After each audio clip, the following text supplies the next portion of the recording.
ఎందుకంటే మా అందరు ఎన్డీఏ పైన ఉన్న బాధ్యత ఇది. కేవలం కుటుంబాలని ఆదుకుంటాం కాదు, కార్మికులకి అండగా నిలబడాలి, కార్మికులకు భరోసా ఇవ్వాలనేది మా అందరి ఉద్దేశం. ఇప్పుడు 8 మంది చనిపోవటం జరిగింది, 6 హాస్పిటల్లో ఉన్నారు. దాంట్లో నిన్న కుమారస్వామి గారు కూడా వచ్చి అదనంగా 25 లక్షల రూపాయలు ఎక్స్గ్రేషియా ఆయన ప్రకటించారు. ఎప్పుడు లేని విధంగా కాంట్రాక్ట్ అయినా ఫుల్ టైం ఎంప్లాయీస్ అయినా వాళ్ళ ఇంట్లో పిల్లలు చదువుకున్న పిల్లలుంటే వాళ్ళకి పర్మనెంట్ ఉద్యోగం ఇస్తామని ఆయన హామీ ఇచ్చారు. వాళ్ళు నివసించాలనుకుంటే ప్లాంట్లోనే ఇల్లు ఉండేదాన్ని కూడా ఆయన ఇస్తా అన్నారు. ఇంతేకాకుండా పర్మనెంట్ ఎంప్లాయీస్కి చాలా స్పష్టంగా ఇంత రావాలనేది ఉంది నిబంధనలు, అది కూడా మేము రివ్యూ చేస్తున్నాం. దాంతోపాటు కాంట్రాక్ట్ ఎంప్లాయీస్ కూడా ఇంత ఇవ్వాలి, యాక్సిడెంట్ జరిగితే ఇంత ఇవ్వాలని చాలా స్పష్టంగా Visakha steel plant rule book లో ఉండడం జరిగింది. మేము ఇక్కడ వచ్చి కేవలం ఏదో చెక్ అందించే లేదానికి రాలేదు. ఆ కుటుంబాలకి శాశ్వతంగా అండగా నిలబడడానికి ఈరోజు ఎన్డీఏ ప్రభుత్వం అడిగేసింది. గతంలో ఎప్పుడు లేని విధంగా పర్మనెంట్ జాబ్ ఇస్తామని పెద్ద మనసుతో కుమారస్వామి గారు ఒక హామీ ఇచ్చారు. కేంద్రంలో ఉన్న సెక్రటరీ గారు ఇది ఎక్కడ లేదు కదా సార్ అంటే, అవసరమైతే నేను కేబినెట్ కూడా తీసుకెళ్తా, nothing to worry, I will get it done, నాది బాధ్యత. ఎందుకంటే ఆ కుటుంబాలకు మన అండగా నిలబడాల్సిన సమయం ఇదని ఆయన చెప్తాం జరిగింది. సో ఎక్కడ జరగలేదు. ఇప్పుడే గురువు గారు చెప్పినట్లు పిల్లలు కూడా చదువుకునే, ఎందుకంటే పాప కార్మికుడికి 3 నెలల బాబు ఉన్నాడు, 3 నెలల బాబు, అందరూ బాధ కలిగింది. ఒకరి దోతే రేపు పుట్టినరోజు. సో వాళ్ళందరూ కూడా కుటుంబాలకు అండగా నిలబడాలి, బాధ్యత మా పైన ఉంది. సో నేను కుటుంబాలను కలిసి కూడా చెప్పాను, రూల్స్ ప్రకారం కొంతమందికి ఎక్కువ వస్తుంది, నాకు ఎలాంటి డౌట్ లేదు, ఎంత ఉన్నా అంత ఇవ్వాలి. ఆల్రెడీ సీఎండీ గారు స్పష్టంగా చెప్పారు. నిన్న కుమారస్వామి గారు ఇచ్చిన ఆదేశాల మేరకు ఈరోజు డేట్ మారే లోపల 25 లక్షల రూపాయలు ఫస్ట్ విడత కింద 8 మంది వాళ్ళ అకౌంట్లో డబ్బులు వేస్తూ జరుగుతుంది.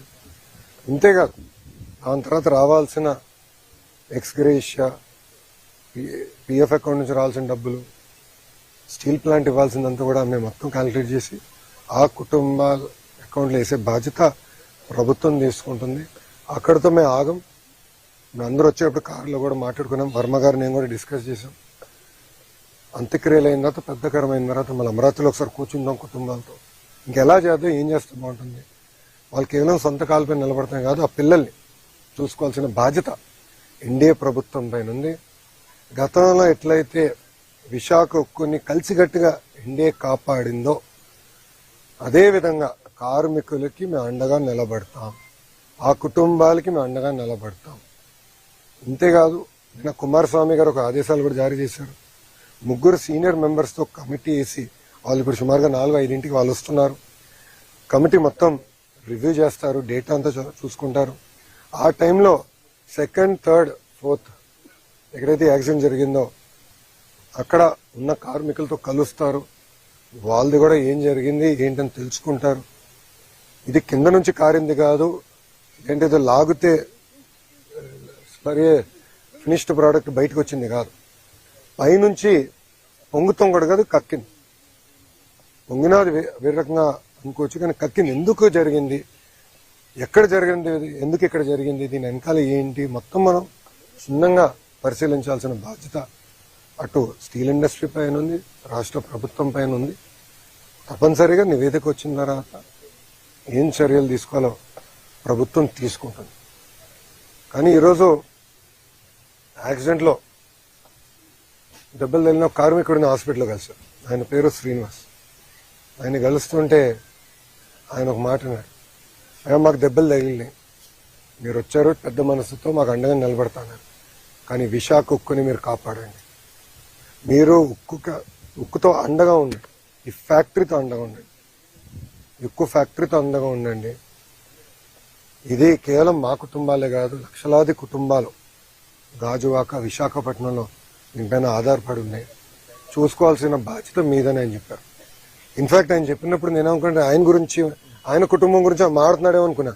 వర్మ గారు కరెక్ట్ చేశారు, లేదు బాబు విశాఖ ఉక్కు గురించి ఆయన మాట్లాడుతున్నాడు అని. అంటే ఎంత పెద్ద మనసుతో కార్మికులకి ఎంత ఎమోషనల్ అటాచ్మెంట్ ఉందో నిజంగానే నేను ఈరోజు తెలుసుకుంటాం జరిగింది.